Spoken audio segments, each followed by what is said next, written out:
evening. Welcome back to the Top 6 show. So much has happened in the last 6 hours. Big reports from Portugal that Arsenal have submitted an official bid for Victor Gyokeres for 65 million euros. Manchester United now entering the race for Hugo Ekitike. Turns out he was a United fan as a kid as well. We're talking Gittins to Chelsea and their overall approach this summer. We're going to take a stop at Tottenham and see what's going on. Why isn't Thomas Frank in yet? I've heard there's some dilly-dallying over the £10 million to get him out, but we'll get the boys' opinion on that. Got a wonderful panel for you. Tom Little's back with us again. We've got Kunle up in the house. Please don't speak French, brother. Please don't speak French. We've got man like Durag Diary, George himself. Not seen George since the final, so I haven't said it to your face yet. Congratulations on winning that shitty little tin pot trophy. I didn't want it anyway. Do you know what I mean? By the way, anyone who doesn't understand that is sarcasm my end. That's not a dig at the trophy. If you don't understand that, go touch grass. Dan is back with us by popular demand. The only man that on camera looks 5'1", but in reality is 7'2". It's unbelievable. Yeah, Henry's here. Hello, mate. Hello, mate. Hello, Henry. We have to tell you about Henry. We met Henry outside White Hart Lane to film the preview for the final. Here we go. George, what fucking trainers did my man have on?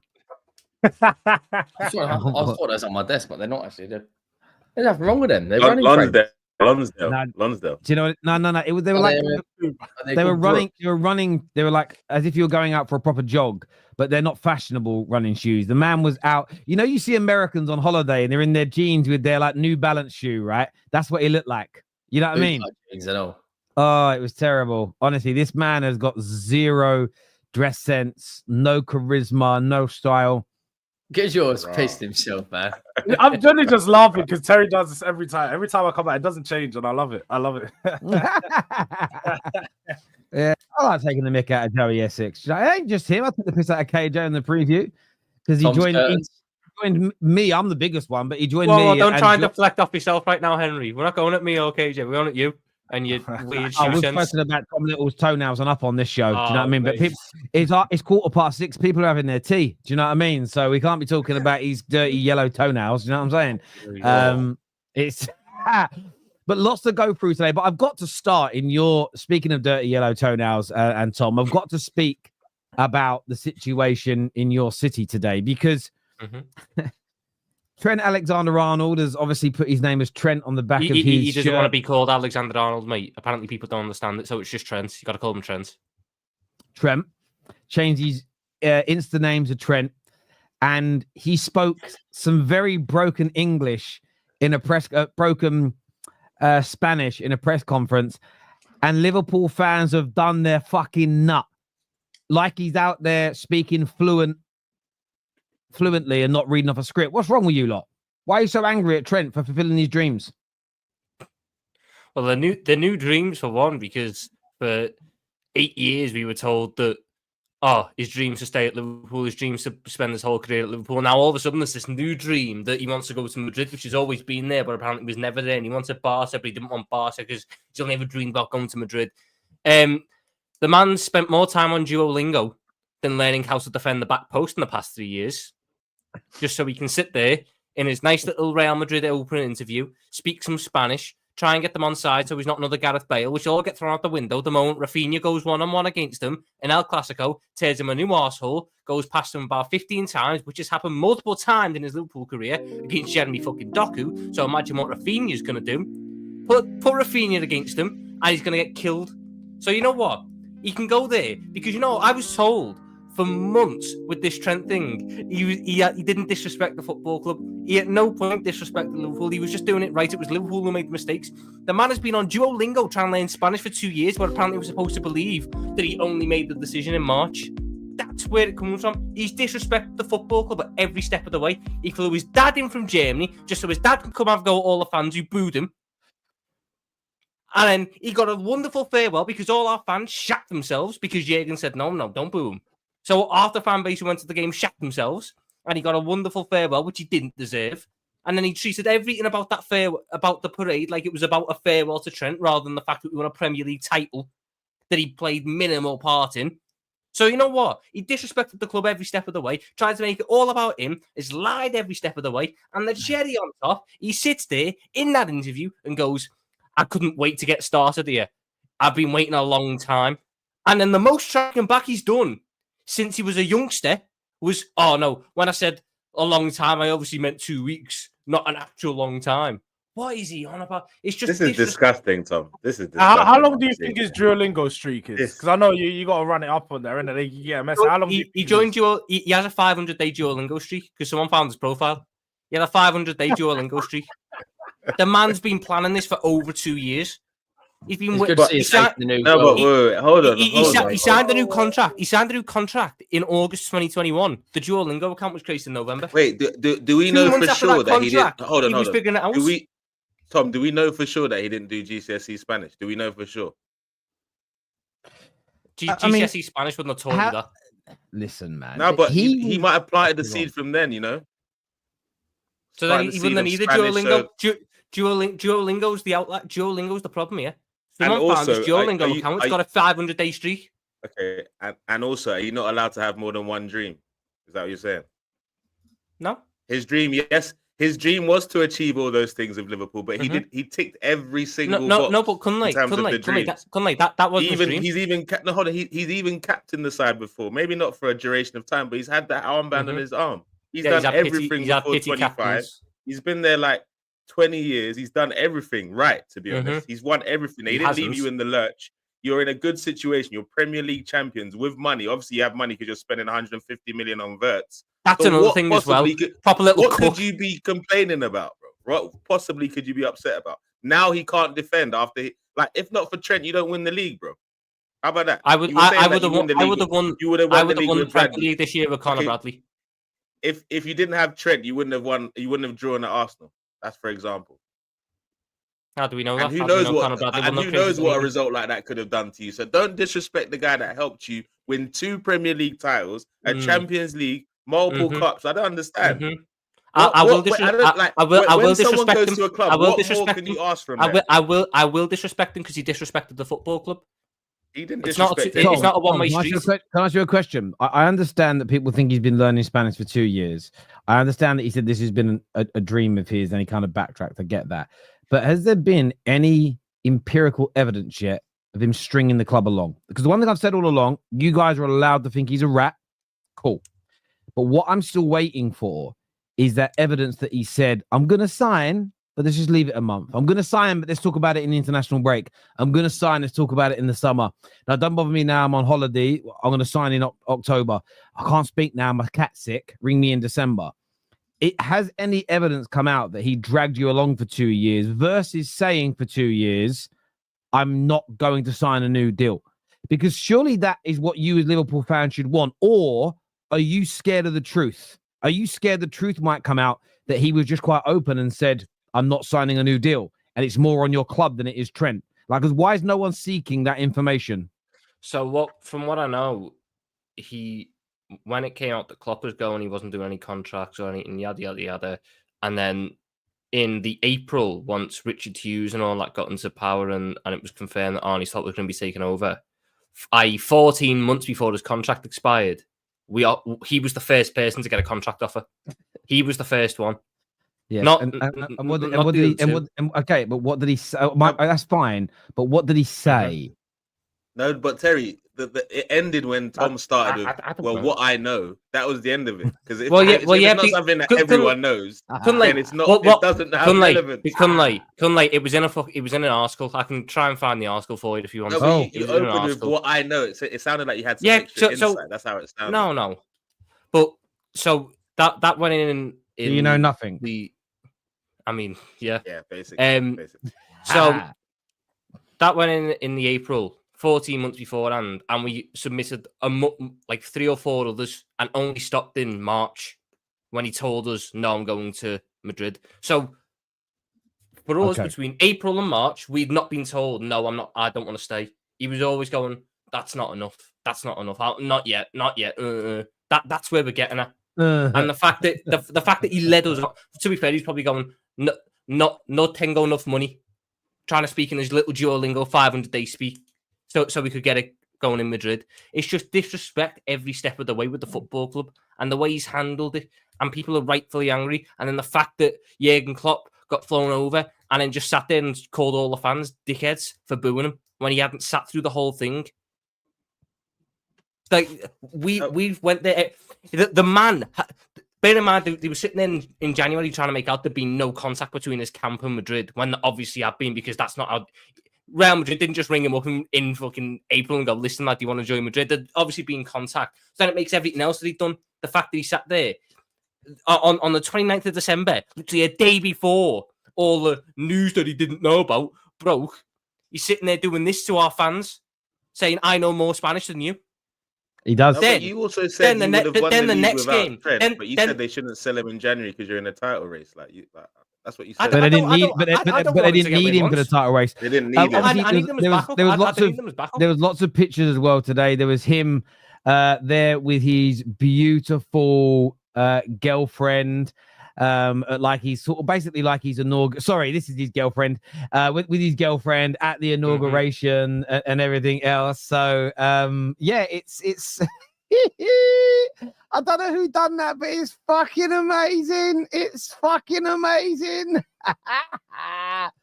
Yeah, you lot are so angry. What do you make of it, Dan? Do you think Liverpool fans are right to be this angry? I mean, they're like doing up Sherlock Holmes on dualipa.com or whatever that website is. You know what I mean? They're on it. Yeah, I'm actually with him, you know.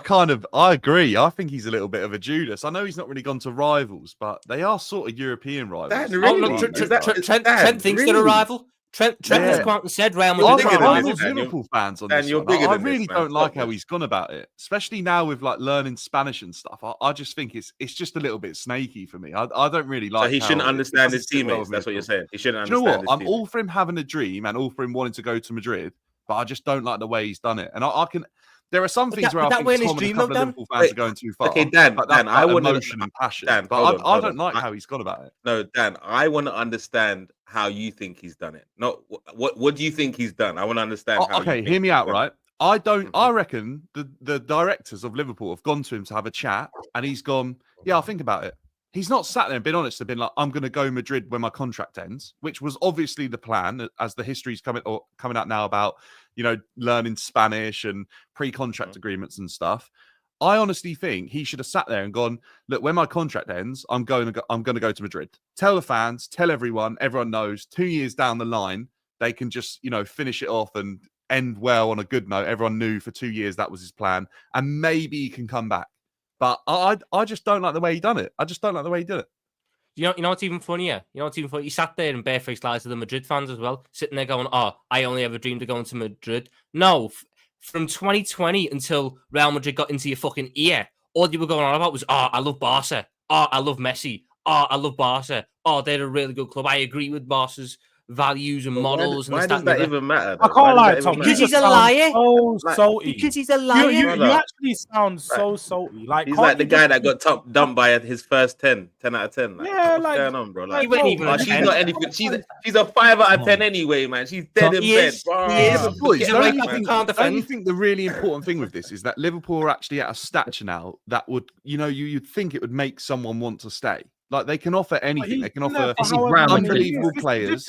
They can. Okay, I know it's Real Madrid, but you know, if he's a Spanish guy and he wants to go to Real Madrid as well at the same time, I can understand the pull and like he might have grown up. He grew up supporting Liverpool. Liverpool was his boyhood club, right? And the awe of Beckham and all the other players going out to Madrid probably caught his eye because Real Madrid's always been that Galactico club to most of us, Trent's age and around that, right? But Liverpool can give him everything he wants. They can give him the money. They can give him the players. They can give him whatever. And I just feel like he wasn't upfront and honest with him. I feel like he might have strung him along. What if he wants something like a new life? What if he wants to move out of move away from England? Yeah, then George, I think then he has to go about it in a different way, and he has to be upfront and honest. Okay, he doesn't though. No, this is what he didn't. Did he? He didn't do that. Is but they seem to forget that they act like he owes the club anything. He doesn't owe the club anything. He's been there for however long, for about 20 years. He's given the club everything. He's given you, Tom. Wait, Dan. He's given Tom all your best memories as a Liverpool fan. He's given you those memories, whether you like it or not. He was a part of those teams. He's given you some of those best memories. The nights in Barcelona, you're always gonna remember Trent. You're always gonna have good memories associated with him. So you, as a fan, should be like, oh, do you know what? Yeah, he's done what he can for us. He actually won things. He's won everything he could possibly win with us. He won 2 league titles when we didn't win any in 30 years. Oh, do you know what? Yeah. How about I get off his back? How about I don't get mad? No. It's not the same. It's not the same as when McManaman or when Owen and these you're right. It's worse. left. It's worse. No. It's worse. Those guys done nothing for you. They didn't do nowhere near what Owen. Michael Owen won a fucking Ballon d'Or and a treble playing for this football club. And what does a Ballon d'Or? Did you win that? Did Liverpool fans win that Ballon d'Or? What are we doing here? Michael Owen won a fucking treble playing for this football club. What treble? The baby treble. The baby treble. I'm not talking about baby trebles. Trent Alexander-Arnold is worse than all of them. You're making yourself look worse. I'm not. You're just sitting there being intentionally dent about this situation. No, he's disrespected the football club. No, you're using the football club. This is crazy. You're saying Michael Owen never done anything for this football club. Michael Owen's the best player in the world. This football club. What Trent done was way more than what any of these players done for you that they left before that you didn't get as mad about, or Liverpool fans didn't go as mad. So when you're looking at this, why can't you just accept the guy's been there? He gave everything. He wants to move on. That's it. He just wants a new, and he's gone to you know what? You can't be mad if your girlfriend leaves you and she gets a guy that looks better than you. He's got more money than you.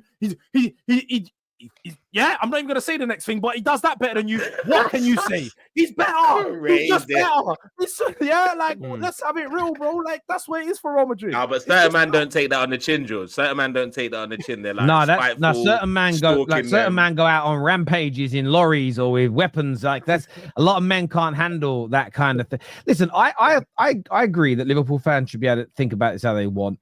The longer it goes on without, I asked a question hoping for an answer. And I got one, but I still think Trent may have strung them along a bit. I think there is truth to that. Until it's proven he didn't, it's fair to think it.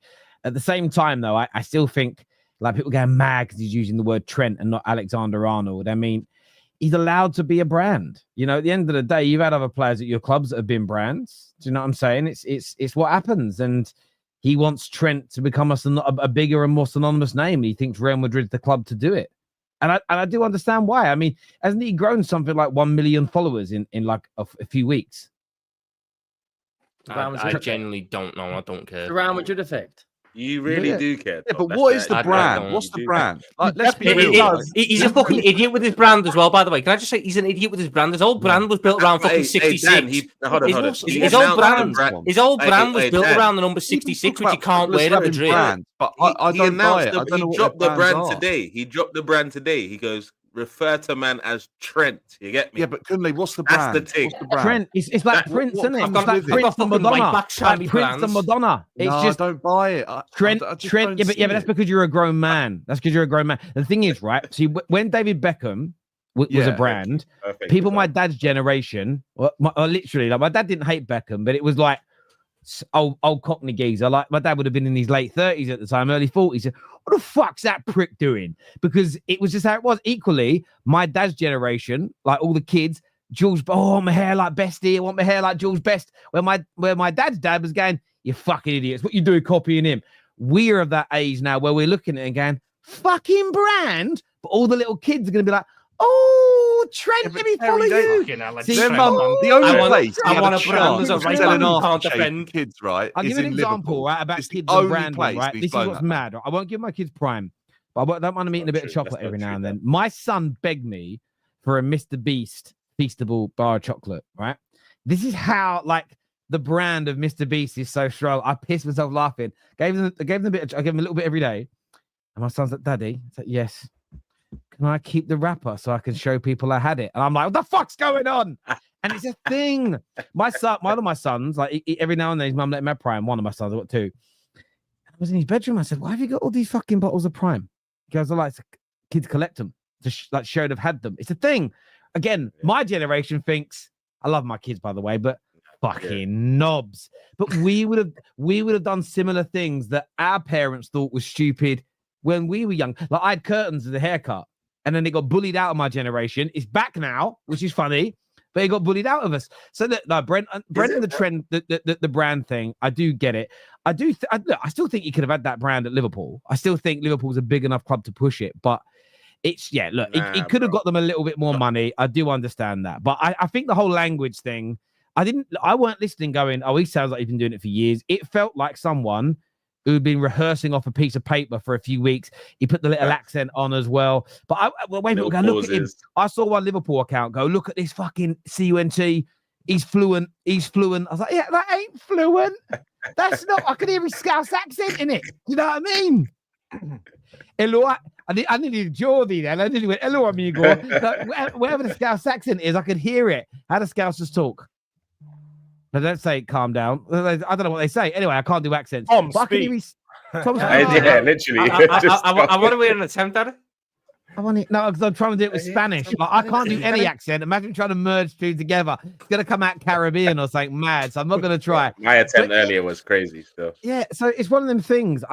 The language thing I just thought was a little bit much, but the outrage is there. And honestly, I saw this tweet when he was staring at the trophies, and they're like, "You're probably staring at the one where you defended badly." Yeah, the one he won for them. There's now a conspiracy, isn't there? Track a back post on it. There's now a conspiracy that he did that on purpose so they would sign him. Oh, that was his first fucking assist for Madrid. What year was that? 2022. Literally, he'd been on Duolingo for 8 months at that point. That's how I'm judging it. He'd been on Duolingo planning his Madrid move for 8 months. Was that Vinicius was making the run off the back of him, and he just went, "Oh, go on, you can have that one. I'll give you that." Do you know what I'd say? He didn't do that on purpose because I've seen him do that so many times. It's not like that was the strength. Do you know what I love about all this though? I love it. One thing it's proven. It doesn't mean all Liverpool fans are liars. Period. It proves that Liverpool fans will lie in debates. So whenever you guys are on your own channels, wherever you're in spaces, wherever you're on the terrace, and you're debating a Liverpool fan, we have it with good authority. They lie. Because since Trent decided to leave, they've all admitted that they lied for him for 8 years and said he was a good defender. So whenever now you're arguing with a Liverpool fan, whenever a Liverpool fan says, no, this is what I mean, 100% I believe it, we could always pull on it. They've shown for debates. I'm just talking purely for debates. They've shown their bums a little bit. Their brand. That's their brand now, Terry. It's their brand. They will lie to defend the player. So it's their brand. Fuck brands. Oh, see, look, a right back's having a brand. A right back's a brand. Sorcerers are weirdos. Do you understand? You understand why Scousers get called? Does anyone understand why Scousers get called sorcerers? Have you not seen the UFC? There was a guy called Cody something, I forget his name, in the UFC, and they were doing like this watch-along thing. Oh, and Paddy Pimlet said his famous line, Scousers don't get knocked out. And they cut to Cody, and he's like, what do you make of what he said there? He goes, well, yeah, he's a tough guy, he's a good fighter. I don't know what he means by sorcerers don't get knocked out, but fair enough if he's called himself a sorcerer. So there's a lot of people that call Scousers sorcerers because of that. It was a great and funny moment. But there we go. The outrage is there. Let us know what you think, people. We have quite a few super chats here. First one says, hit the like button. Thank you, Luke, for encouraging everybody to hit the like button today. Tom didn't deserve. Well, he didn't deserve the send-off he got. No, he didn't. Bitter. You weren't even there. You didn't even buy a ticket, so you can't moan. I'm not spending $3,000 to go to a game to sit next to people who are going to clap trends. How many games did you go to this year, considering you live in Liverpool? One. Oh, it's not bad. As a Man United fan, never loved Trent anymore than in this moment. Just rattling Liverpool fans, this is what Sam Ritchie says. Magnum, it says, winning the Premier League gave you more money than you would get selling him. Why the hate? Because it's not about the money that he would have got me. It's about the way he handled leaving and the disrespect he showed the football club for the past 2 years. It's about the money, Tom. If he got you, Tom, what's the ideal way you would have wanted him to leave? Like, do you have an idea? If he was set on going, there isn't a way. If he was set on going, no, there is a way. If he was set on going, he announces it. He announces that he's going, and he ensures we get something for him. He doesn't sit there and lead me along for fucking 2 years going, oh, will he, won't he? Not doing any talks to the media because he doesn't want it to play out in public. Doing all this to the fan base. And then when he gets the opportunity, getting his dad over to have a go at us, when we all say, you're a bit of a prick for the way you've handled it. So he gets this wonderful farewell, makes the parade all about himself, and then fucked off. If you just handle it with a bit of class. I don't believe Trent made the parade about himself, mate. Did you not see? Did you not see? They love him. They love him. You wouldn't have seen his post, couldn't they? His post was just all pictures of the parade going, the perfect farewell, thank you. It is, though, isn't it? Mate. It's not because the parade wasn't for him. I didn't want him on the parade. Let me give you an example, though. Let's play it this way. Let's say this, right? Let's say at the end of next season, Tom, you're leaving the terrace, you're leaving social media because you're off to do something new.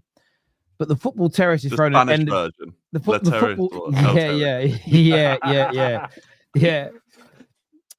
And the Football Terrace is throwing an end of season party anyway.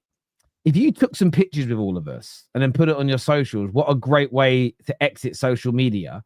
No one would go, look at Tom making an end of year party all about himself. That would be a very normal thing to say to end it. Because I've been to many an event, and if the ending's good, the last set's great, or the last vibe's brilliant, you're like, oh, what a way to end today. You're not making it about you. It's just a way. It's a saying. So what would you rather him say? Wait, Tom. What message would you rather him have on that day? What message would you rather? I'd rather him just post pictures of the parade going, what he done last time, the perfect sissy or whatever. Lie to my face again. Because I've lied about you. You lied to me. Don't try and sit there and make it about you. Tom, he wasn't leaving last time. That's the big difference. But he don't. He's saying farewell to his boyhood club after being there for 20 years. Is it not going to be emotional for him? He can make it about like his fucking crocodile tears he done on the last day, which didn't have any fucking tears. When a UFC fighter has their last fight and they win, and they put their gloves in the middle of the octagon and they kind of bow to them, and then they tweet out saying, what a way to end my final fight. Thanks for everyone that's coming. Even though they're not the main event, like, are they making it all about themselves, or is that just normal? That's a solo sport. Obviously, they're going to make it about themselves. They're the only one there. Yeah, but the reason the crowd is there is the reason taking the team achievement and making it out to be a parade. The reason, but that's not what Trent did. Trent was just saying, what a way to spend my last day as a Liverpool player. That's all he's done. It's so normal in sport. What you can tell here is a very, very, very salty Tom. Are you going to get a baddie again, Tom? Don't worry, you seem more heartbroken than anything. You actually seem like a heartbroken man. This might be your first heart. I got two right backs who can defend the back post. I'm fine. Don't worry. Yeah, that's what they always say. I'm gonna get better. And about ping pong defending the back post. I was this guy as well. UFC isn't a team sport, but you're not getting the point. That UFC fighter that might have been in the prelims isn't the reason the stadium's full. But they're still saying, wow, what a way to go out in this stadium in front of all these people. It's very normal in sport. Because actually, unless you've won a trophy, no teams have a parade at the end of the season. Every now and then you're in a parade at the end of the season when you're about to leave. It's so normal. It's so normal. Anyway, that bit I can't agree with. If I would have kept all my Pokemon cards and collected all my stuff as a kid, I might have been a millionaire today. My dad bought my little brother a sealed first edition of a Pokemon comic. I have no idea where that is today. I bet it's worth a lot of money now. This thing was sealed. My dad would let him read it. I don't know where that is. I should try and find it before my dad dies, because in case one of my brother's tries taking it. Do you know what I mean? Could be worth some cash. Sorry, Dad. I'm just saying. My dad will get that joke. He's a comedian. Tom is embracing the hate is strong in this one. It is. We will be there for that first El Clasico. What happens if he balls out, Tom? Just quickly. What happens if he has that masterclass man of the match? He won't. I've seen that man. I've seen that man put on his arse multiple times by Dwight fucking with Neil. I'm sure Rafinha in an El Clasico will have a fucking field day. He might bend a free kick in the top bins and then kiss the Real Madrid badge. Oh, can you imagine? You think he's getting free kicks ahead of Mbappe? If he does that, kisses that Madrid badge in a first El Clasico, buries it, and he kisses that badge, do you know how much impotence that's going to create in Liverpool? The amount of men that are going to lose their sex drive is going to be crazy, bruv. It's going to be. He does it against Liverpool in a massive game, by the way. Oh yeah, imagine. He scores the winner at the Cop, and he walks off and does this. Oh, it's going to be Liverpool, mate. Liverpool. Tom will be there at home with his half and half scarf. I guarantee you. I guarantee you, Trent will not play against us this year. If we draw Madrid, he'll have a fucking injury. He's too shit. But it won't just be this year, Tom. You've got he's got the rest of his best days of his career. He runs in front of the cop going, amigos, amigos, vamos, vamos, amigos, vamos, hey. Trent hand in hand, like. Him and Trent stand up on the balls and kiss. Do you know what I mean? Do something like proper, full on. Just do it. I'm getting carried away now. Excited. You've got the Liverpool fan, but he won everything at your club. What else he got to do? So can't blame him for going to Madrid. Trent knew he'd get the same treatment as Gerrard if he came out and said he wanted to go. Scousers are vile when it comes to one of their own leaving. Is what Seven says here. Great point. Didn't Gerrard get threatened by gangsters for saying he wanted to leave? There's no proof, mate. There's no proof. There's no proof of that. Okay, so now there's no proof. Now there's no proof. There never was any proof. Didn't we just hear Tom pretend that he had proof of Trent saying he wanted to stay, and now we're talking about proof? You're fucking mental. Yeah, exactly. Proof is needed for some things, not for others, Kunle. It's an article. I can find the article if you want it. But there's an article that says Gerrard was threatened by gangsters, right? Yeah, that came from the rag. So it came from the Standard. Okay, fair enough. It's a different article. Fair. I thought you said a rag. I didn't mean the rag. I hear you, mate. I apologize for that. Luis Suarez told he wants to leave. Coutinho did the same and made Liverpool money. So I understand, Tom. By the way, Barca fans are happy for Trent and Rafinha would cook him. That was really funny. I remember Liverpool fans defending Suarez through thick and thin, the buy-in, the Everest situation, everything. Then he asked to leave and they turned on him and threw him out. And I was remember thinking, hang on. So biting people, racially abusing Evra, stand with you. Say you want to leave the club, attacked. Like football fans are just amazing creatures. Football fans in general are amazing creatures. David Attenborough should do a documentary, I'm telling you, because we ain't normal. Tom, don't fall for a 10. You might get stung a lot till you find another 10. Breakups. Listen, Tom can't find a 10. Fucking hell. If you turn it round the other way, maybe. Tom on a 10. Fuck me. No chance. He can't even fit in a size 10 shoe, the fucker. Do you know what I'm saying? Let alone a 10. Breakups hurt. Work on yourself. Get a new right back. Hit the gym. Do whatever helps you feel better. Vamos. To be honest, he is unimportant. Wirtz incoming, 21 incoming. This is very true. We're only winding you guys up as well, people. If you're taking this overly seriously, again, go and touch grass, please, or consensually touch a booby. Trust me, it change your life. Praying for Liverpool versus Madrid. Oh yeah, we want that in the Champions League, don't we? Group stages, knockout stages. You can play each other loads. My team, they'll be all asking to play on the left wing. Every single one of them will be left side dominant for the game. Salah will have his first ever game on the left wing. Watch him. Because they know he's shit at defending. This season, we had to stop putting out clips of a 16-year-old. So we are no longer having a debate. So he doesn't get anywhere near Gary Neville as the greatest ever right back in Premier League history then? He's not better than Reece James. He's not better than Aaron Wan-Bissaka. No, I need you to say... I need this. KJ, clip this. So you can confirm that Trent Alexander-Arnold is nowhere near Gary Neville as the Premier League's greatest ever right back. Mm-hmm. He was shit anyway. Yeah, but offensively, he's miles ahead of Neville. Like, he's overrated offensively. He's looking at you heard what Terry asked him. You heard what Terry asked him, Dan. Don't start adding context, bro. You said Gary Neville. I'll give you Gary. I'll give you Reece James. I'll give you I'll give you anyone with the middle. Reece James when fit. Reece James when fit is always. Hang on a minute. Sorry. Reece James when fit has always been better than Trent because he can defend and attack. When fit and playing regularly, he's always been better than Trent Alexander-Arnold. That's a fact. No football person in the world can do that. Interesting. We're going to change the subject a little bit now because one, I want Tom to go and calm down. I was about to say something so offensive then. I'll tell you guys off camera. It's breaking news. Victor Gyokeres fires back after the Sporting's president's words, saying there is a lot of talk at the moment. Most of it false. I will speak when the time is right. Fabrizio saying that he's firing back at the president there. But that is at the backdrop of reports last night from Portugal that Arsenal and Sporting had another meeting. No, Arsenal and the agent of Gyokeres had another meeting. There's a report this morning that a bid was due in the coming hours. The same outlet, the Portugal Record, are now stating that Arsenal have submitted a £65 million offer, which is expected to get rejected because it's 55 million euros base with a 10 million add-on. They want at least a 70 million euro base. But big reports from Portugal that they've made that bid. Thoughts, Kunle?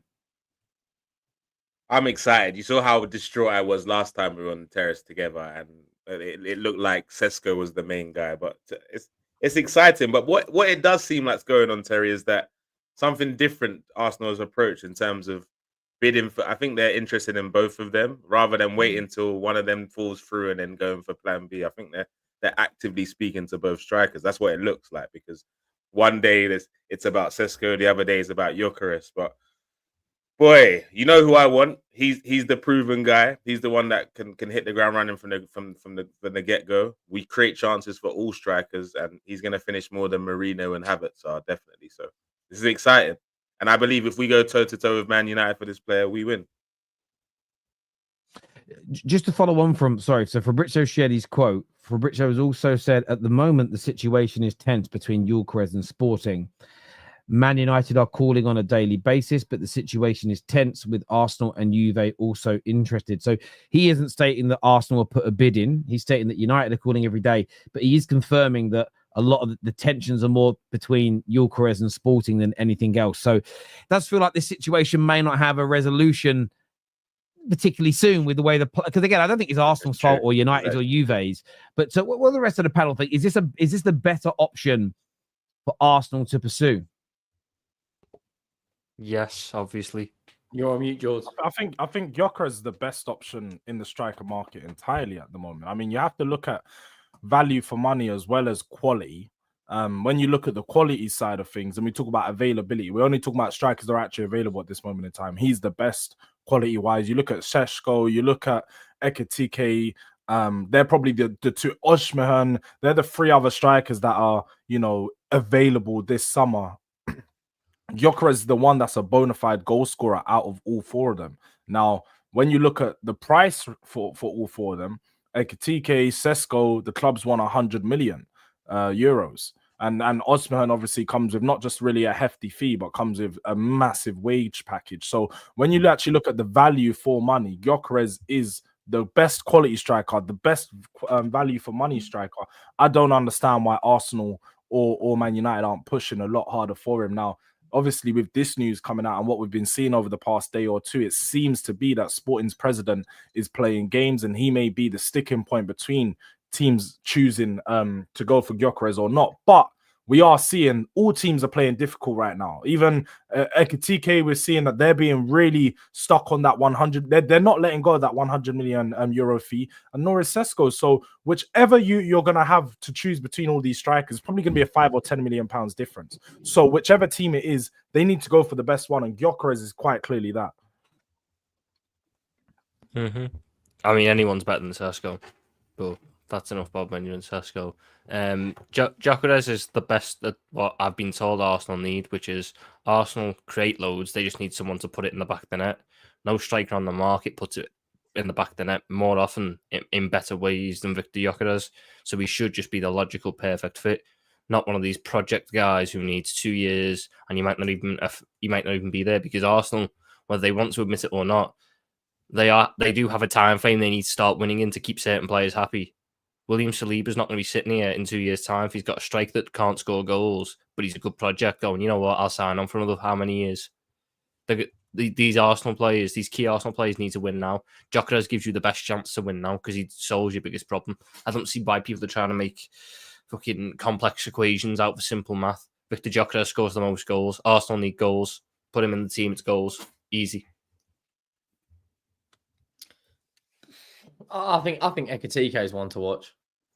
I think I wouldn't be surprised. Yeah, Arsenal not in for him though. Yeah, but I think it's just going to be a massive domino effect between Arsenal and Man United, because now United are linked with Ekitike, and Romano said only 2 days ago that they were calling Gyokeres every single day. I think Arsenal signed Sesko, and I think Man United signed Gyokeres, because I think Arteta he wants Havertz to start the beginning of the season in that number 9 role, and he wants someone to rotate him with. I don't think they sign they sign Gyokeres, he immediately goes in the number 9. I don't think that's what Arteta wants. And now that the whole situation's come out that Gyokeres is unhappy, Arsenal would have known about that a week ago. Hence why they're in concrete talks with Sesko.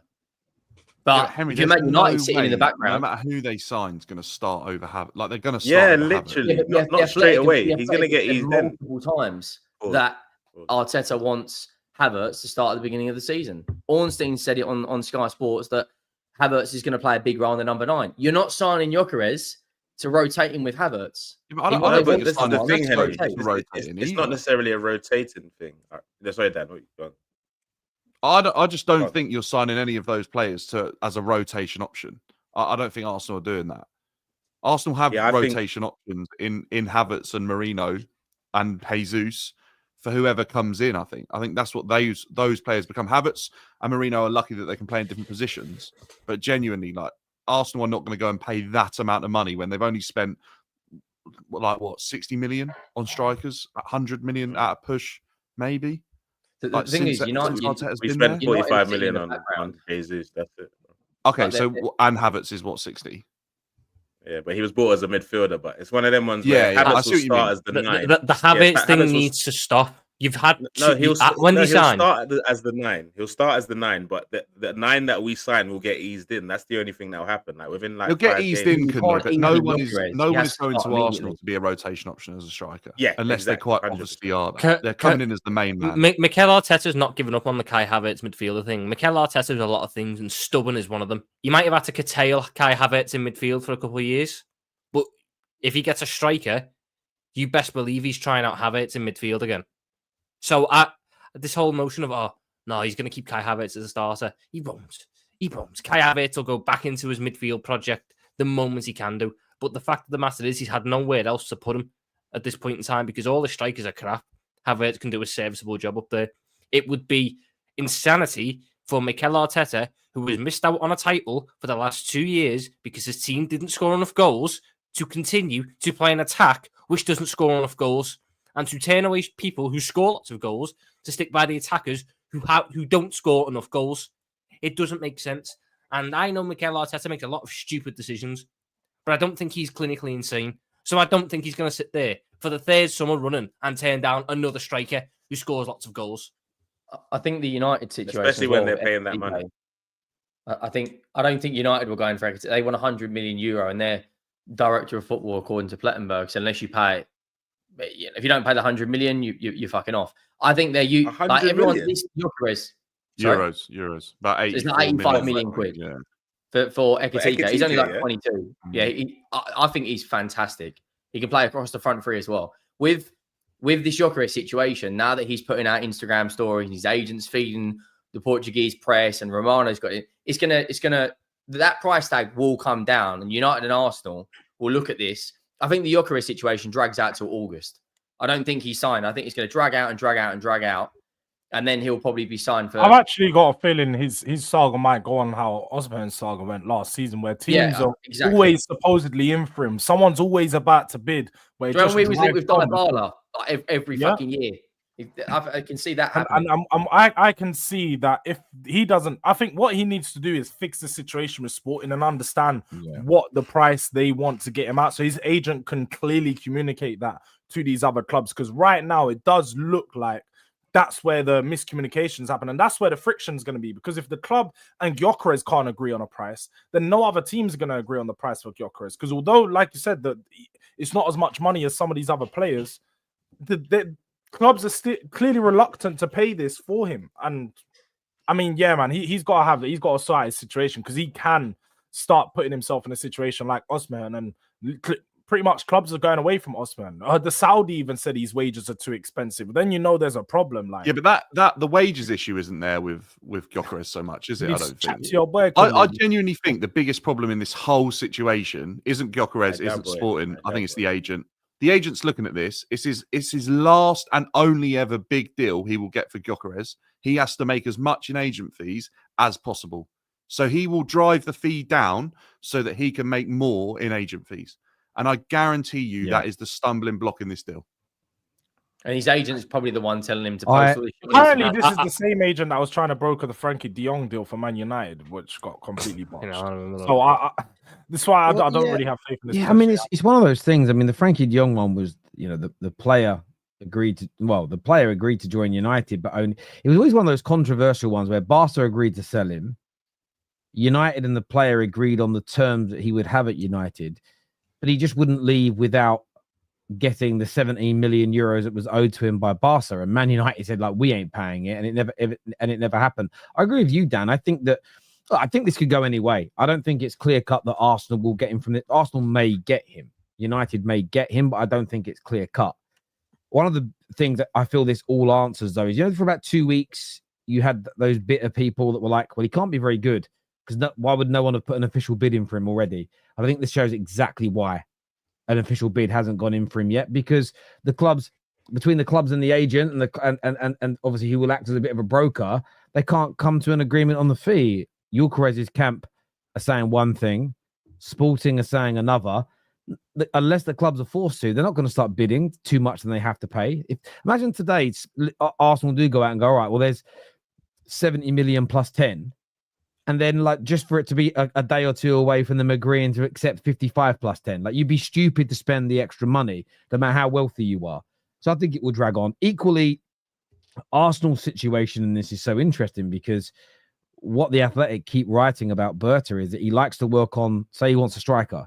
He'll work on two, sometimes even 3 deals at the same time, get them all very close to completion before actually finally making their mind up. So one thing I would say to Arsenal fans is, if that's true, strap yourselves in. You're going to have more links than ever before, but you're also going to have a lot of reports of deals being close, and they could all be fucking true. You could literally have 2 strikers, 2 wingers, 3 midfielders that are all reported by different credible journalists as close to completion, and only end up with 3 of them because then they go, actually, we're going to execute on Gyokeres, Zubimendi, and Williams. Bang, let's get them. And you'll probably find when they actually execute, you get 3 deals very fucking quickly. It's just the build-up seems to be really convoluted. So there's so much going on here. And I think, as you guys said, we haven't really touched on it yet, Man United today have made contact, according to Plattenberg, with Ekitike's camp. And I don't know about you guys. Do you think this is real from Man United, or do you think this is United playing games to maybe try and force things along elsewhere? I mean, we need a striker. We need a striker. Like, what do you guys think? United are genuinely in for Ekitike? I think it shouldn't be the one you're in for if you're after a striker. Sorry? Why? Ekitike shouldn't be the one that United are after. What happens if Gyokeres joins Arsenal? Who's their backup? No, but why not, Tom? Why not? Because I'd love to know who you think, Tom, because you said no to Sesko, and I said no to Ekitike. Forget about I'm saying no to Sesko. No to Sesko full-heartedly. I'm saying no to Ekitike for Manchester United. I think Manchester United need a different profile for striker. I think Manchester United need more of a Gyokeres or a Mateta, someone who wants to back up into a defender, hold up play, bring in your Mbuemo and your Cunha into the game. Ekitike wants to drift and float and not really go. There's too many players willing to, like, drop away from the goal there, Tom, if they get Ekitike. So no one in that United attack wants to sit in the box. Football's a simple game. You need someone in the box when you're attacking. So if Gyokeres signs for Arsenal and they don't go for Ekitike, what number 9? I genuinely think for United they'd be better placed getting a Mateta in for a couple of years. Than I think United have to go. You know what's mad about that? I said that earlier, Tom. I said that earlier, Tom. I think, to be honest, when you look at all these other strikers, these Seskos, the Ekitikes, and so on, you can go get Jean-Philippe Mateta, who's actually proven in the Premier League, plays very similar to them, probably does a lot of what they do at a higher level. They obviously may have higher ceilings than him. He's 27, 28 years old right now, but you'd get him for half the price. I honestly don't know why, like I said, Man United aren't looking at a player like him, because you don't need to be signing all these players for big money moves where we already know going to Manchester United has a massive impact on players, the mental, like Terry, you've always spoke about the pressure of playing Man United. That's what tends to get a lot of these young players. Why not go get someone that's actually just proven at Premier League level, and they're already old enough? They're not looking for, you know, this is going to be my biggest move and this is going to be me for the next 5 or 6 years. Just Mateta's coming to play football and score goals. Mateta knows how to play the system as well. Yeah, he's done it at Palace. He plays with 2 10s behind him. He knows how to link up with 10s. Mateta would be a great Mateta is the lot. United need a striker who's going to put himself in the box and be a physical presence that Mbeumo and Cunha can play off of. I know he won't move out of Saudi, but an Ivan Toney's the perfect example of what United need up front. A player who does what Ivan Toney does, a player who does what Mateta does. Ekitike doesn't do that. Ekitike, as much as I don't want him at Liverpool, I think he makes a lot more sense for Liverpool because we have wingers and wide players who want to drift into the middle. So Ekitike can afford to go out wide at that point and afford to drift out wide because we have enough players who are going to push in the box, whether it's a Szoboszlai late run or a Florian Wirtz in the box or Salah's going to crash in the box. Ekitike is allowed to then be a bit more free in what he does. With United, Cunha wants to sit in and around the edge of the box and operate in the space between defence and midfield. And Mbeumo wants to start wide and drift in. If Ekitike is also trying to drift into space, there's eventually no space to drift into. And you're just not going to get the best out of them, especially for the price that they're asking. If you're going to pay a lot of money for Hugo Ekitike, you kind of need to use him in a way where you're going to get somewhat value for money. Spending 80 million quid on Hugo Ekitike to try and play him as this target man isn't going to work because he doesn't want to be a target man. There's players that are built for a role but don't have the mentality to play that role. Ekitike doesn't want to be someone who backs into defenders, holds it up, wins the flick-ons, lays it off. Mateta does. And Ivan Toney did. Players of that ilk are what United need with the players that they have at their disposal. But would you agree that they're going to have to get another striker in 2 years after that? Because Mateta is like the guy that gets them back into the top 8 or something. Yeah. But 100% they will do. But it means that if we're looking at the market right now for strikers, very overpriced and not very saturated. There's few names for high value. Give it 2 years, the striker market will be a lot different. And the perfect player for the United system might all of a sudden be available. Whereas right now, it arguably isn't. Mateta does a job there. He's good, but he's not the perfect fit. Yeah, look, I agree. I wouldn't put 100 million on young Ekitike right now. I completely and utterly agree. I like him and I rate him, but it's the situation that we're in.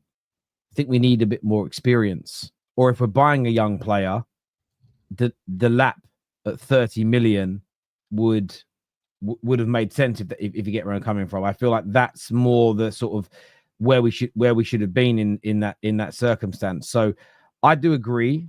I like the player, but I don't necessarily think it's what we should be moving on right now. My gut feeling, and just a shameless plug, 8 p.m. tonight, I'll be live on the United Stand speaking about this. I feel this is a little bit more of a what's the expression we use? Like a smokescreen. I think it's a little bit of a smokescreen kind of deal or conversation. I think United are putting that out there, maybe to try and move the decision from Gyokeres along, potentially something along those lines, because there's just something that just feels a little bit off, if that makes sense. I don't know. He isn't like the others that we've been looking at. He feels a different type of profile. I'm not saying he's a bad striker, but listen, I'm not saying he'll be easy to get, but I'd prefer us to go and get Mateta. 110%. I'd prefer us to go and get Mateta. Isn't the Gyokeres situation because of the agreement he had was with the director of football who's now left?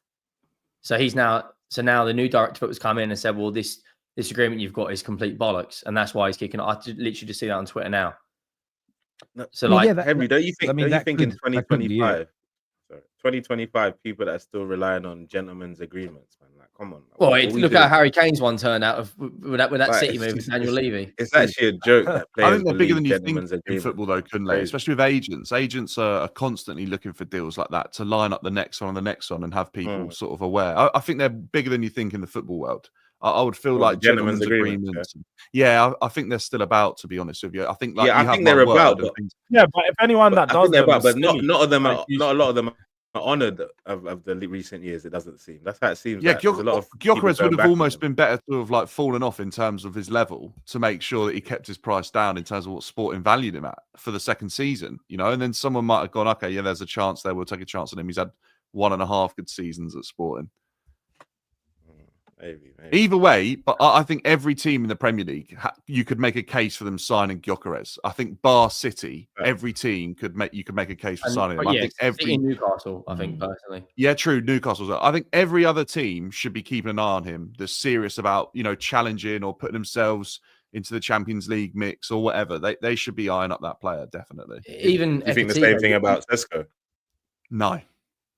Yeah, Dan, aren't you? You're now. Plettenberg said that you're going in for Ekitike after the Club World Cup, like that. Yeah. That's another one where, like, when he played against Spurs at home at our ground, he was coming in off the left, and like he loves to shoot from distance. Yeah. I don't think that's a player like you should be looking at. I think you should be looking at as well another Gyokeres, someone is because you've got wild players that create chances. And then you got I think Chelsea will assess their squad and attacking options during the Club World Cup. And then I think decisions will be made. I've got a funny feeling that Chelsea feel like then, unless Jackson has like a shocker at the Club World Cup or money comes in for him or a suggestion of a move, I think they'll go and look for a player in a similar sort of style to what they thought Nkunku was going to be. And that's what I think they might think Ekitike could be that player. But I'm not sold. I'm not sold on the fee. Don't get me wrong, he had a good season. He linked up really well early on with Marmoush. Like he was fantastically important for that Frankfurt side. He played well with another player, which shows that if you've got players in and around him, he can do it. But I agree with what Tom said as well. I think he's definitely not a player that's solely back to goal, linking up the play. Mm-hmm. And I just don't see where he really fits in Chelsea's side. I think they've got too many players. What's interesting about Chelsea is, well, there's also the news today that Gittins. So I'll say to the viewers, StreamYard's playing up a little bit, so not all of your super chats have come through. I've seen them on Twitter, on YouTube, but they haven't all come through on StreamYard, so I won't be able to put them all up on the screen, but I will do my best to read them out. I want to thank Adam Davis, who has gifted out 20 memberships to you guys in the audience. So if you've noticed that you're suddenly a TFT member, make sure you please thank Adam Davis for those gifts, please. That's very, very generous of him.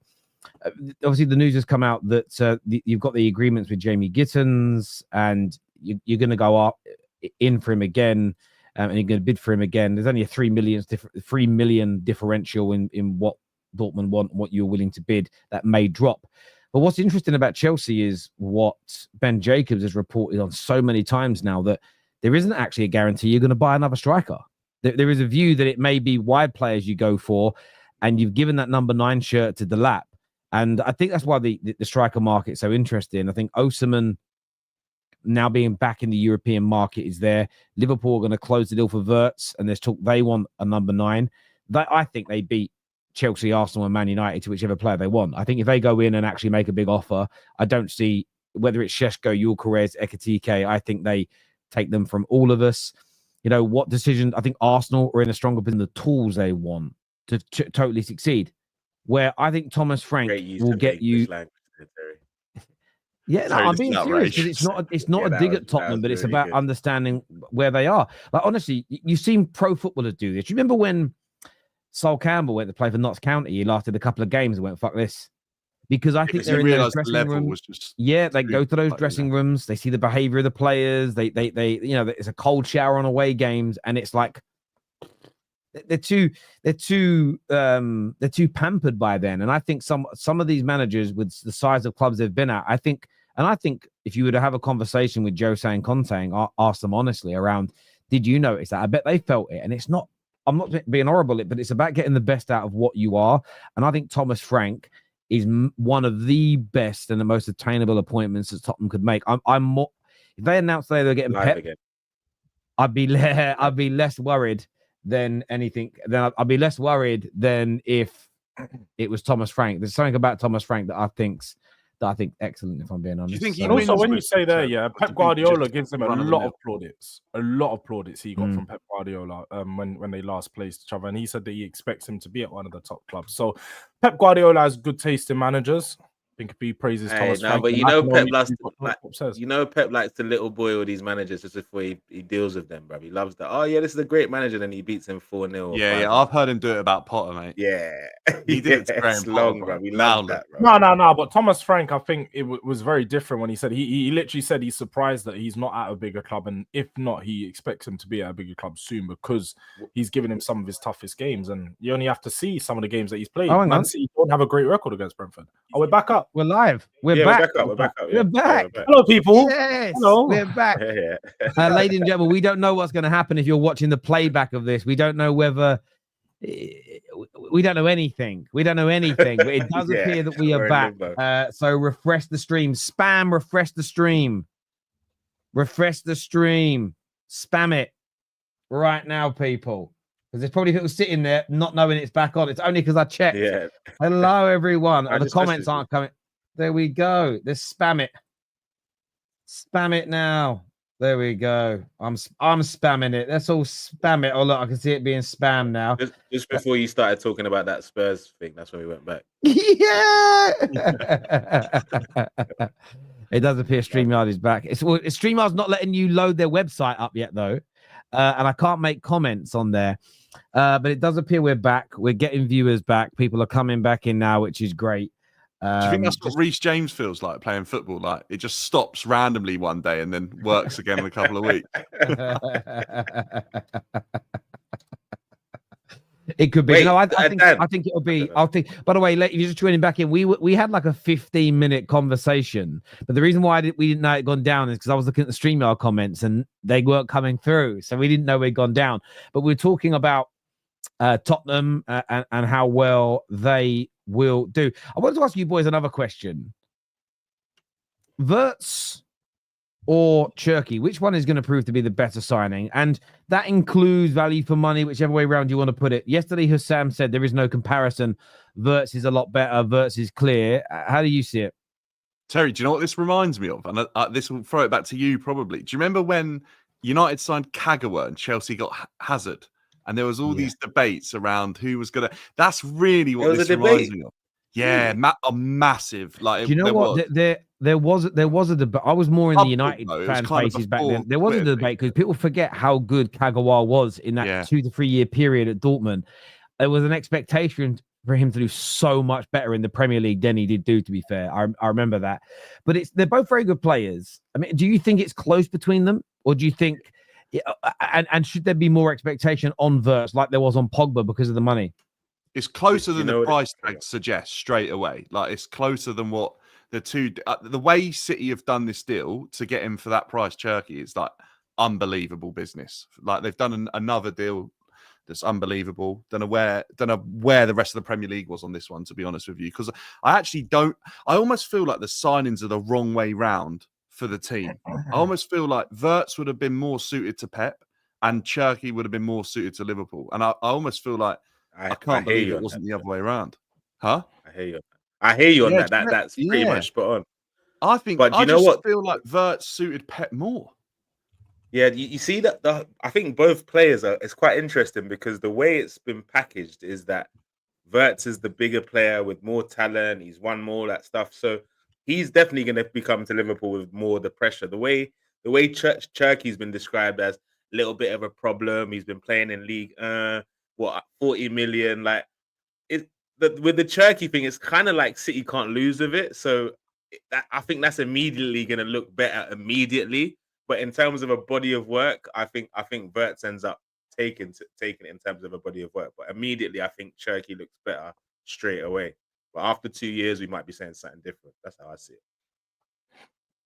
I think, for me, Cherki's the better deal. Cherki's the better deal. It's going to be the better signing. It's just better all round. I think when you actually look at the ability of the players, I think Wirtz is more proven. So that's why Wirtz comes with the higher price tag. Exactly. He's won. He led his team to the treble, unbeaten. Like he done some magnificent things for Leverkusen, whereas Cherki's more of the Tarat, Ben Arfa type of player where they're all French and it's very the street. I'm not saying that their streets won't forget, but more his style of playing is he's a technical monster. You can tell that just from he was born with it. He's naturally he's more of a Ben Arfa than a Hazard. But you see what I mean? And I just feel like that's Liverpool more than it is Pep's team. Yeah.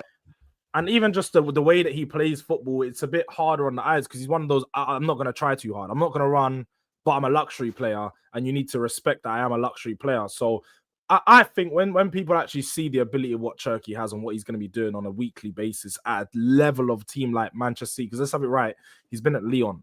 Lyon have been struggling for years now, and they bloody had a finished Alexander Lacazette lead their team for 2 or 3 seasons. Not saying that he done a good job, but when you've got Lacazette as opposed to having Haaland, Marmoush, like there's just a different level of creation, and it elevates you as a player because now you're playing amongst better players, training with better players consistently. So I think Cherki's going to be a much better signing. That's such a good point, George.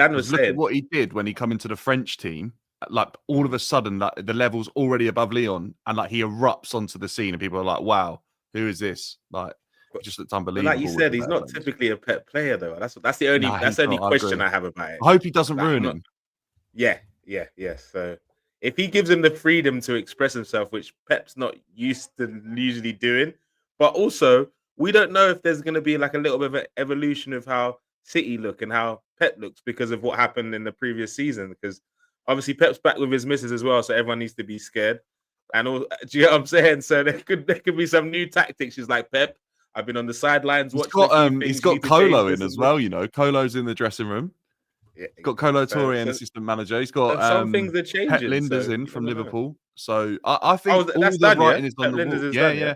I think. Well, I don't know if it's done, but the rumours were pretty strong that he's coming in. So because Tom was going off about him as well the other week. So I just think that City, all the writing is on the wall with the type of players they've been buying. Marmoush. I look at players like Savinio, Doku, the players that they've got in their team. They're all players that you want to give freedom to, and if you don't, you get nothing out of them. And I think the writing is on the wall for either Pep to change or Pep to put these guys together with a foundation, and the new sporting director goes off looking for a manager that works with all these players that they've got coming in. I want to throw another name though into this 10 conversation. How do you think Cunha will do at Man United comparatively? Score more goals. I think he'll score more goals than both of them. I think Cunha is more focused on scoring goals and output than I think the other two are. The other two are probably more focused on creativity and being that sort of spark in the team. Whereas I think right now, without United signing a striker, Cunha right now is coming in to be Manchester United's main source of goals, more than Højlund, more than Xerxes, more than anyone else in the forward line. Huh? More than Bruno? Yeah, I think so. For the amount of 60 million. I'm glad you said that, Dan, because this is what I'm unsure about. I don't know how Bruno and him look together, because like Bruno's the captain and he seems like with the style of player that Cunha is coming into United, he's going to be a player wanting the ball a lot. Like, is that going to clash with what Bruno's doing? I don't know. It's going to be interesting. I'll be honest, I think Bruno confuses the whole system at Manchester United. I think he confuses the whole system because I don't think he's a player that works in the double pivot fantastically well. Maybe he'll sort of drop back there as he gets a little bit, what is he, 30, 31, 29, something like that? I don't know. Yeah. So maybe he'll start to drop back into that role. But I just don't see him actually as I always felt his best position in the Amorim system would have been as one of the 10s.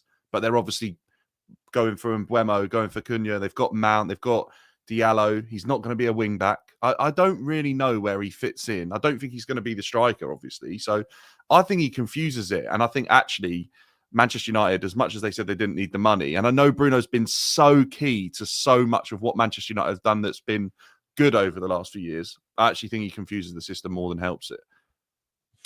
Yeah, look, I understand that. I think Ruben really disagrees and really wants him to stay. So I'm intrigued to see what he looks like next year. I think what he needs, Bruno, is more legs and speed around him.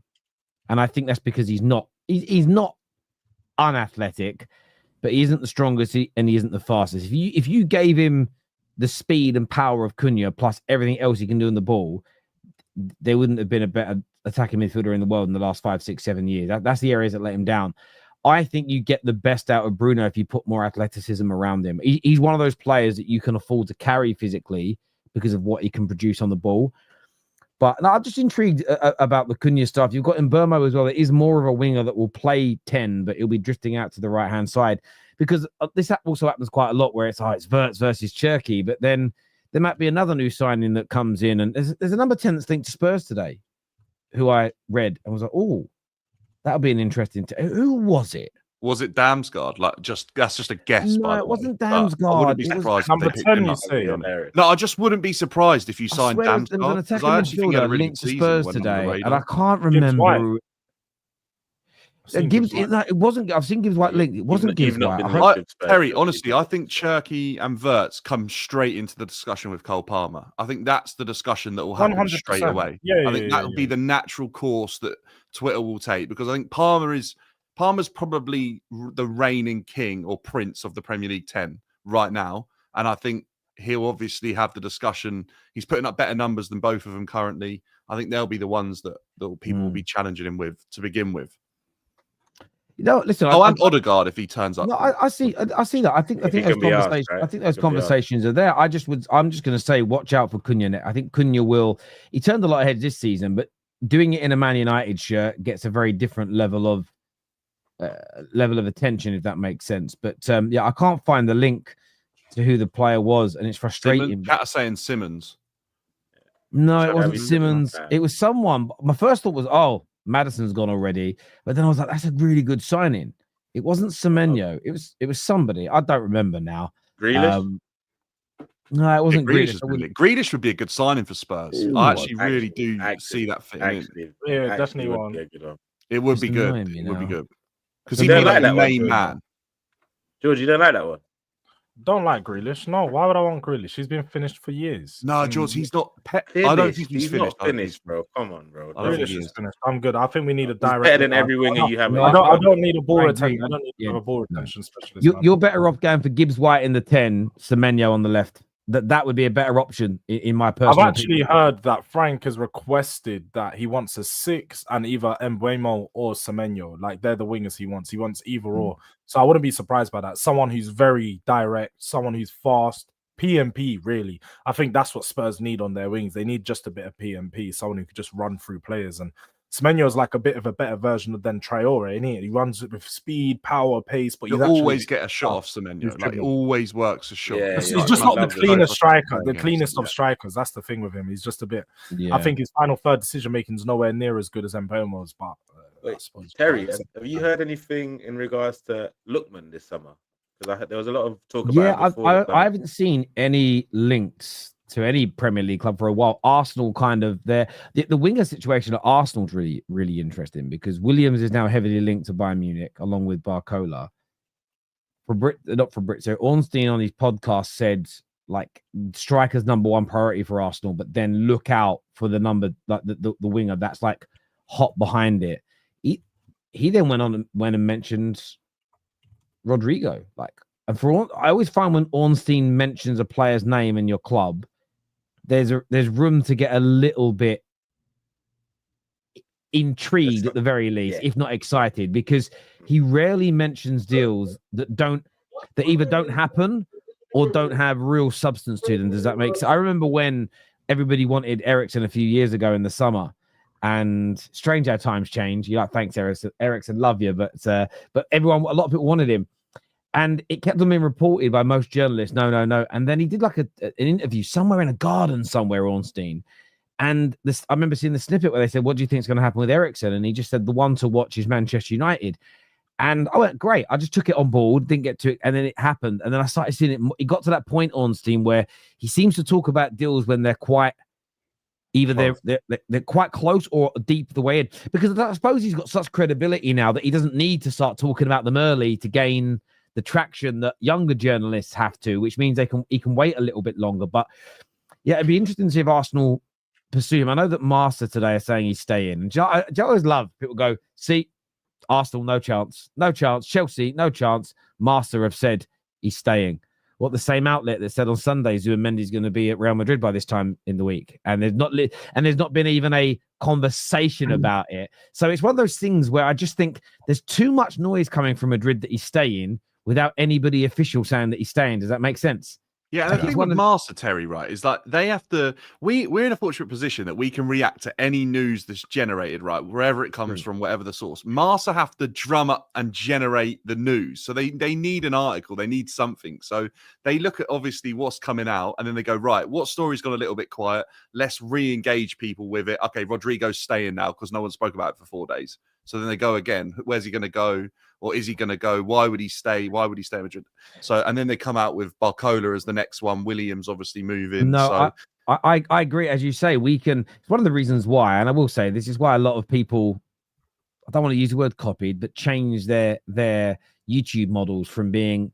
Most people when they started, it would be my name's John and I'm talking United. My name's Jason, I'm talking Arsenal. Most of them now have changed it to their name talks football. So that, because I remember doing streams sometimes and it was quite cool because this was my idea. No one else was doing it really. And the United news would be dead. Arsenal news would be dead. But Chelsea was signing 1, 2, 3 players. I'm going live. Everyone's like, oh, that's really good. You get to go live for anyone's news. I'm like, well, that wasn't really in my thought process when I planned the idea, but it's the way that the cookie crumbled. But you're right. For Master, unless it's Real Madrid, maybe a bit of Atletico, that's it. That's all they really cover. So they have to keep those things. They have to drum things up. And they honestly, I don't know what their standards are like as well, but the press in England, they can't just make things up. They have to be able to prove that there is some kind of, and some outlets I don't listen to. It's like that. What's that Spanish publication? It reads like Fajitas or something. They just say the most wild chiringuitas or something like that. Something like They annoy me, right? Because sometimes you start reading, you see a tweet, you go, oh, from an aggregate, oh, and then you see the source at the end, you go, fuck you, because you just know. Like, I don't like the Sun, I don't like the Daily Star, but this public, they just write the most random things. Like Man United are about to reappoint Sir Alex. They went back to 1984 in a DeLorean and he's on his way. And they write it like it's serious. They're almost, their transfer stories are so bad, they're almost satire, if that makes sense. Well, wasn't they the guys that done the whole tick-tack? No, that was a different, that show, I don't know where that show's gone. Oh, another one's gone. Or maybe he left. No, he's gone. That kicks him out there. Maybe it's gone down again. I don't know. Is it gone down, anyone? You guys got it? It's still live. It's still live. StreamYard's not back though, because I'm meant to get live with Mark soon. Let's do some of these super chats here because these were from earlier. We never actually got round to doing them. First one from Abraham says, "Tell Hussam to keep his feet on the ground. Gyokeres with Rodrigo. We are gunning for it." Yeah, if Arsenal get Gyokeres and Rodrigo, that will be an amazing attack they have then. Although I did see people yesterday during the England game say Saka looks washed. It's like, maybe, but it's too early to tell. Tom, Chelsea fan here. Thoughts on Nick Watermarder? He's like a young German lad. He's about 6'6", unbelievable with his feet, like unbelievable. For someone that tall to be that coordinated is like very rare. So yeah, it looks like a real promising player. I think he's at Stuttgart at the moment. A lot of hype. I think the hype is expected to be driven up even more off the back of the under-21 Euros. So watch out for that name, I think. And if he has a good Euros, then I expect Premier League clubs to start sniffing around, to be honest with you. Yeah. That makes sense. This here says, Tom, this is how far back we're going with these super chats. Now, Tom, you're the problem. Stop acting like you know the facts about other people's lives. Lukaku can speak 7 languages. Maybe he wants to speak Nunez and Diaz in Spanish, also escape England. I will say, listen, they've got every right to be annoyed. I don't think he's been sitting there learning Spanish for 2 years while slagging. I think that's all a bit too far, but thank you, Nick. Maybe the Berta effect is that both Gyokeres and Sesko are being reported to have fallout with their current clubs. Yeah, I don't think it's because of Berta's effect. I think that there are problems for different reasons at those clubs. In December, when Jesus had found form, Wirtz went to midfield to make runs and have an extra box crusher against low blocks like Ipswich. So that may happen again. Also, RIP to the victims of Air India. Yeah, tragic news on that today. A good panel. Thank you, guys. Big up, Terry. Thank you, Daniel, who is a Arsenal fan. Thank you. Can the panel please explain why are Arsenal looking for a striker more than a left winger? I have Havertz having a good GA, but Trossard and Martinelli haven't. I think it's because they want to prolific. Like Kai Havertz does score. He has good at GA output, but what he doesn't do, I don't think he scores enough in the big games. I don't think he gets enough of the winners, and I don't think he does well enough against sort of the big teams. I think he's buying someone that steps up in that regard as well. Tom, what Trent did, it's called being ready for the job, and what you are doing is being a salty guy whose girl left him high and dry. And Tevin here also says, this switch up from Tom is insane. For 2 years, this man sat here and told us Trent was not that bad at defending. Listen now, that is mental. Tom, you're saltier than the Red Sea. Like I said earlier, though, boys, I think what it's shown for a lot of people, like Liverpool fans are going to struggle now to win debates because we know they lie. They've admitted they lie. It's as simple as that. Look, this has come at the end of the stream, and that's been a weird stream with it crashing and going down. I am going to be live. I'm going to try and go live through OBS on the United stand at 8. So we'd love to see you over there. But tomorrow morning at 11 a.m., we're back live on the Football Terrace with Sammy McBell coming on to talk transfer. So join us live. He'll be giving us his insight into a number of different clubs and transfers. So we'll see you all there. This is going to redirect you to Footy Judge Mo, but I'm not sure if they're going to go live. I'm not sure if they can go live. Hopefully they can. But as far as I can see, StreamYard is still not back up. So I doubt they'll be going live there. But it'll redirect you there anyway, so maybe they will. But until next time, people, take care, goodbye, God bless, and we'll see you all again soon. Peace. Oh, I don't even know if I could end the stream via StreamYard. I have to end it over here. Yeah, it wouldn't even let me end the stream on StreamYard.